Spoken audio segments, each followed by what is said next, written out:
Well, here it is. It's here, it's installed, and I've had some time to mess around with it and see what I like, what I don't like. This is the Cybergear center console. As you know, we had a refrigerator here also from Cybergear. It's a bit pricey, but it's just awesome. I actually use it more outside of road trips than I realized I would because it's just been sitting there. This, however, is an alternative for a little bit less than half the price. It's pretty cool because it packs in a bunch of different nooks and crannies. Obviously, 2 phone holders here. If these things were wireless chargers, that would be amazing. A couple of MagSafe chargers, but that's not what you're looking at. These do, however, have a nice grippy surface, and your phone doesn't fling around. You've also got a really deep pocket back here of the same material.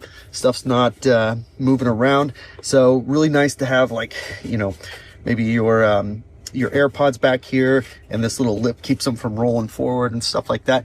So I really like this top one. Now, making our way down to the bottom, we have this huge pocket here. This is like massive storage. So this is going to be able to hold a lot of your bigger items and a couple of additional cup holders. But also we have, it's not necessarily hidden, but it kind of is. We've got this side pocket here that's only accessible from this little pocket up here. We have the hidden compartment, and this is kind of cool. I like the way that it opens and closes. It is a nice deep pocket, and it's nice and tucked away, out of sight, out of mind. You still have this light here, and this is standard on the truck. This isn't added, but it really illuminates this section really nicely. And then your interior lights illuminate this area really nicely as well. Here it is from the other side, just to give you a different vantage point of it. It's pretty awesome. It does exactly what you would want it to do and gives you a ton more use case out of your center console area. Tons of pockets. So 1, 2, 3,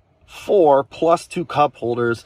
That's pretty awesome. It's very modular, and because it's so modular, if you have a 3D printer, it would be so easy to pull this shelf or this shelf or this shelf or this shelf and 3D print whatever you want there, and it would just tap in on the sides, which is really cool. Would have liked to have seen this hardware being bolts and having nuts molded into the plastic on the inside. That would have been really nice, but it does not squeak. It doesn't move around or anything. It is solidly in place. So between this and the fridge, I would go with this. Unless you do road trips, I would probably steer you towards the fridge. And if you're somewhere in between, it's a toss up, man. I personally am going to just take this out when I'm on road trips and put the fridge back. When I'm home, I'm going to put this back and take the fridge out. That's how I plan to utilize this space with both options.